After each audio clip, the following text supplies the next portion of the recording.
வணக்கம் மக்களே, நாம இந்த ஆரோக்கியமான பதிவில் வெற்றிலை அதாவது பார்த்தீங்கன்னா பெடல் லீஃபில் நிறைந்திருக்கக்கூடிய மருத்துவன்மைகளை பற்றி நம்ம விளக்கமாக பார்க்க போகிறோம்.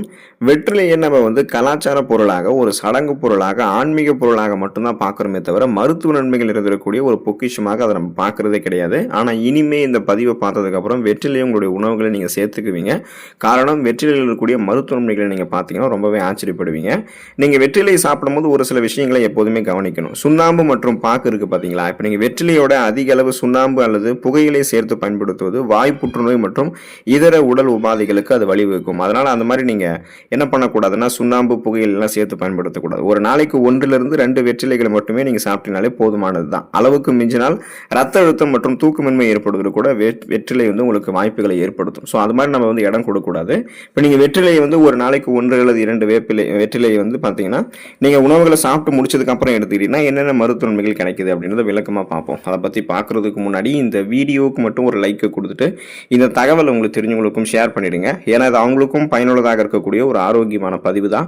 இது போன்ற அப்டேட்ஸ்கள் நீங்கள் தொடர்ந்து பார்க்குறதுக்கு நம்மளுடைய ஹெல்த் நியூஸ் தமிழ் சேனலை மறக்காமல் சப்ஸ்கிரைப் பண்ணி வச்சுக்கோங்க. பக்கத்தில் இருக்கக்கூடிய பெல் பட்டனையும் கிளிக் பண்ணி ஆல் அப்படின்ற ஆப்ஷனையும் செட் பண்ணி வச்சுக்கிட்டீங்க அப்படின்னா நாங்கள் போடக்கூடிய எல்லா அப்டேட்ஸும் உங்களுக்கு நோட்டிஃபிகேஷன் அடிக்கடி சேரும். செய்வாங்க மக்களை இப்போ வீடியோக்குள்ள போயிடலாம். செரிமானத்தை மேம்படுத்தக்கூடியது வெற்றிலைங்க. வெற்றிலை செரிமான மண்டலத்தை சீராக வைக்கிறதுக்கு ஹெல்ப் பண்ணுது. ஸோ இது உமிழ்நீர் சுரப்பை அதிகரித்து உணவில் இருக்கக்கூடிய ஊட்டச்சத்துக்களை உடல் உறிஞ்சுவதற்கு துணை புரியுது.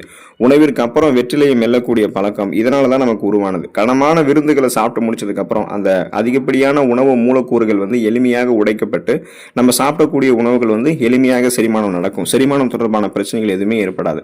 செரிக்கப்பட்டிருக்கக்கூடிய உணவுகள் ஊட்டச்சத்துக்கள் உறிஞ்சப்படும். ஊட்டச்சத்துக்கள் உறிஞ்சப்பட்டது போக மீதம் இருக்கக்கூடிய கழிவுகள் குடல்களிலேயே தேங்கி விடாம குடல்களில் இருக்கக்கூடிய நல்ல பாக்டீரியாக்கள் மூலமாக வெளியேற்றப்பட்டு விடும். இதனால சீரற்ற குடல் இயக்கம், கடுமையான மலச்சிக்கல், வயிற்று வலி, வாயு பிரச்சனை, வயிற்றுப்பொருமல், இந்த மாதிரி உங்களுக்கு எந்த செரிமானம் தொடர்பான பிரச்சனையுமே இருக்காது. ஸோ செரிமானத்தை மேம்படுத்தணும்னா உணவுகளை சாப்பிட்டு முடிச்சதுக்கு அப்புறம் 1-2 வெற்றிலைகள் நீங்க மெல்லக்கூடிய பழக்கத்தை உருவாக்கிக்கலாம்.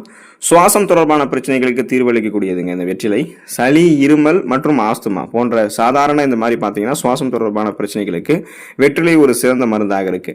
இதுக்கு நீங்க என்ன பண்ணணும் அப்படின்னா வெற்றிலையில் கடுகு எண்ணெய் தடவி லேசாக சூடுபடுத்தி மார்பில் வச்சிங்கன்னா மூச்சு திணறல் மற்றும் நெஞ்சு சளி எல்லாம் உங்களுக்கு குறையும்.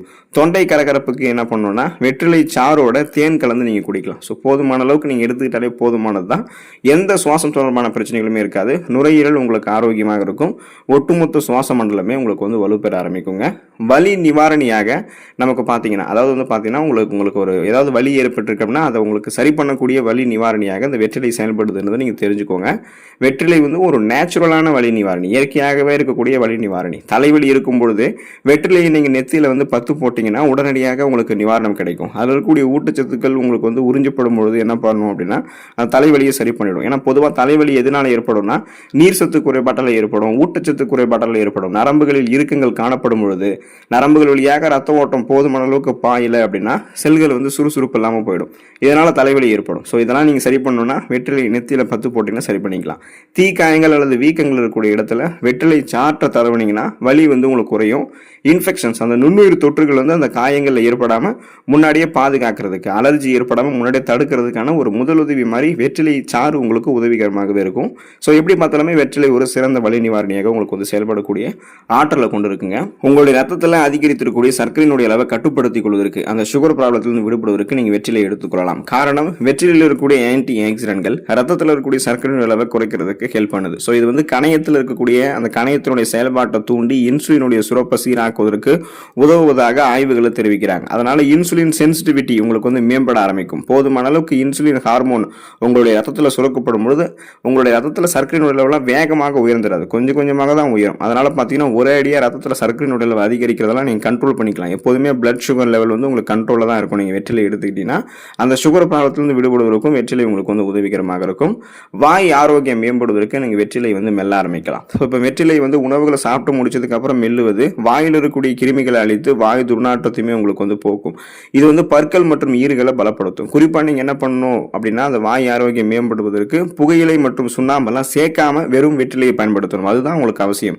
ஒருவேளை முன்னாடி சொன்ன மாதிரி இந்த புகையிலை சுண்ணாம்பெல்லாம் சேர்த்தீங்கன்னா உங்களுக்கு வாய் வெந்து போகிறதுக்கோ அல்லது நிறைய பக்க விளைவுகள் சைடு எஃபெக்ட்ஸ் ஏற்படுறதுக்கு வாய்ப்புகள் இருக்குது. 1 to 2 வெற்றிலை அப்படியே நீங்கள் வெறும் வெற்றிலையை வந்து நீங்கள் மென்று சாப்பிட்டீங்க, அதனுடைய சாறுகள் வந்து உங்களுடைய பற்கள் ஈறுகளில் பட்டுச்சு அப்படின்னா அங்கே உங்களுக்கு ஈறுகளில் இருக்கக்கூடிய வீக்கம், அதன் மூலமாக ஏற்படக்கூடிய இரத்த கசிவு, பற்கள் வந்து பலமிழந்து போகிறது, வாய் துர்நாற்றம், கிருமி தொற்று, பற்சொத்தை, பற்சிதைவு, இது மாதிரி எந்த பிரச்சனையுமே இருக்காது. வாய் புத்துணர்ச்சியான சுவாச அமைப்பு வந்து பெறும். வாய் ஆரோக்கியம் உங்களுக்கு வந்து மேம்படும். கிருமி நாசினி பண்புகளை வெற்றிலை நமக்கு வந்து கொடுக்குங்க. ஸோ பார்த்தீங்கன்னா இதுக்கான காரணம் என்னன்னா வெற்றிலையில் வந்து பாலிஃபினால்ஸ் வந்து இருக்கு. ஸோ அந்த பாலிஃபினால்ஸ் வந்து அதிகமாக இருக்கிறதால பாக்டீரியா மற்றும் பூஞ்சை தொற்றுகளுக்கு எதிராக இது செயல்படுகிறது. வெட்டு காயங்கள் மற்றும் சிராய்ப்புகளில் வெற்றிலை சாற்றை நீங்கள் தரவினீங்கன்னா தொற்று நோய் ஏற்படாமல் நீங்கள் தடுத்துக் கொள்ளலாம். ஸோ தொடர்ந்து வெற்றிலைகளை வந்து எடுத்துக்கொள்ளுங்க. உடலை ஆரோக்கியமாக பராமரித்துக் கொள்ளுங்கள். உடல்நலத்தை பராமரித்துக் கொண்டு நலமோடு வாழுங்கள். அடுத்த ஆரோக்கியமான பதிவை மறக்காமல் சந்திப்போம். நன்றி மக்களே.